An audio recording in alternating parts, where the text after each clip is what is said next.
Cuando ocurre una catástrofe natural, la información es casi tan vital como el agua o tener un refugio. Una buena información puede salvar vidas, pero una mala información puede sembrar el caos y una confusión muy peligrosa. Hoy vamos a analizar cómo se cubren los desastres en los medios y, sobre todo, qué podemos hacer para separar el grano de la paja, para distinguir la información útil del simple ruido alarmista. Y para que entendamos bien de qué va todo esto, creo que lo mejor es empezar con una historia real que la verdad lo explica todo a la perfección.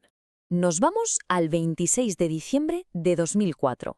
Un terremoto gigantesco, de magnitud 9,3, sacude el fondo del Océano Índico. Esto provoca un tsunami que, al final, se llevó por delante la vida de más de 200.000 personas. Vamos, un desastre de una escala que cuesta incluso imaginar. En las costas de Tailandia, solo unos minutos antes de que llegara la gran ola pasó algo muy pero que muy raro. El mar, de repente, se retiró cientos de metros, dejando la playa extrañamente vacía. La mayoría de la gente, en lugar de asustarse, se quedó fascinada y se acercó a la orilla para verlo mejor, sin tener ni idea de que estaban caminando directas hacia el peligro. Pero fíjate, entre toda esa gente había una niña británica de 10 años, Tilly Smith. La clave es que solo 2 semanas antes, en clase de geografía, había estudiado justo eso, los tsunamis, y reconoció la señal de alarma al instante. Supo leer lo que estaba pasando y le dijo a su madre que tenían que salir de allí corriendo. Y aquí viene lo increíble de la historia. Gracias a que Tilly avisó a sus padres y ellos empezaron a correr la voz por toda la playa, más de 100 personas lograron evacuar a tiempo. Aquella fue una de las poquísimas playas de Phuket en las que no hubo ni una sola víctima mortal.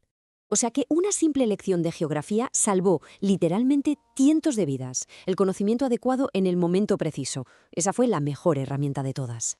Y esto nos lleva a la gran pregunta de hoy. ¿Están los medios de comunicación a la altura? ¿Actúan como esa Tilly Smith que todos necesitamos cuando las cosas se ponen feas? Pues la cosa es que, según los expertos, la realidad suele ser muy distinta. Demasiadas veces, la cobertura mediática de los desastres no solo no ayuda, sino que es contraproducente. En lugar de aclarar las cosas, genera más confusión y, sobre todo, más miedo. Y los problemas, por desgracia, son casi siempre los mismos. Falta de rigor científico, un enfoque total en la anécdota personal en lugar de en la prevención y, cómo no, titulares sensacionalistas y gráficos que no hay quien entienda. Y quizá lo más grave de todo, un desinterés casi absoluto por explicar las medidas de autoprotección, que al final son las que de verdad pueden salvar vidas. Vale, pero ¿cómo son estos errores en el mundo real? Vamos a ver algunos ejemplos que seguramente nos van a sonar bastante. Fijaos en este titular, que es real, ¿eh? La palabra clave aquí es se ensaña. Es como si la naturaleza fuera una villana de película, ¿no? Con malas intenciones. Este enfoque no es que sea poco científico, es que transmite una sensación de que no se puede hacer nada, de que es el destino y punto. Y si el anterior era fuerte, este ya... Madre asesina. Esto ya es sensacionalismo en estado puro. Vamos, ponerle intenciones humanas a un fenómeno natural nos aleja por completo de entenderlo. Y lo que es peor, nos impide centrarnos en lo que importa, cómo prepararse y cómo prevenir. El contraste que vemos aquí es brutal. Por un lado, el titular de la madre asesina. Y por el otro, un gráfico que se publicó después de un terremoto en Perú explicando algo súper práctico, cómo se construyen viviendas para que aguanten un temblor. Es que es la diferencia entre vender miedo y dar herramientas útiles. La pregunta cae por su propio peso, ¿verdad? ¿Qué es lo que de verdad salva vidas? Otro error muy típico es quedarse en la anécdota. En 1985, la erupción del volcán Nevado del Ruiz en Colombia mató a más de 20.000 personas. Claro, el mundo entero se conmovió con las imágenes de Omaira Sánchez, la niña atrapada. Una historia terrible, por supuesto, pero lo que casi nadie contó fue el dato clave. Un mes antes se había publicado un mapa de riesgo que decía clarísimamente que su pueblo armero tenía que ser evacuado. La anécdota tapó por completo la lección de prevención. Y luego, claro, tenemos el alarmismo. El alarmismo sin filtros. Esto que parece una barbaridad se dijo tal cual en la tele en España.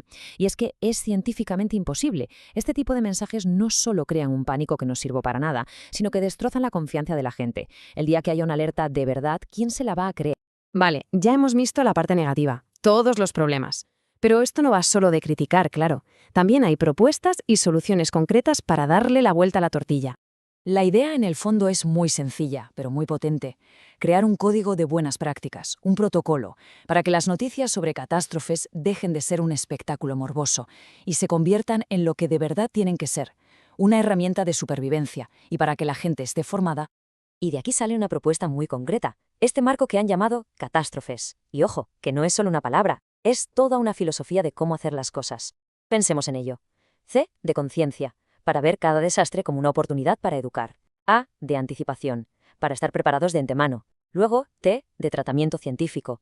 Y R, de responsabilidad, que exigen rigor y nada de alarmismo. Y para terminar, O, de oportunidad y E, de esfuerzo didáctico, para aprovechar y enseñar a prevenir de forma que todo el mundo lo entienda. En resumen, es un cambio de chip total. Pero claro, todo este cambio no es solo cosa de los periodistas o de los medios, también depende mucho de quienes consumimos esa información, de la audiencia. Al final, la clave de todo es esta. El gran objetivo es la prevención. Y la prevención, como ya vimos con la historia de Till Smith, empieza con la educación. Si la ciudadanía está bien informada, es mucho menos vulnerable. Así de simple. Y esto nos da a todos un papel activo, unas herramientas.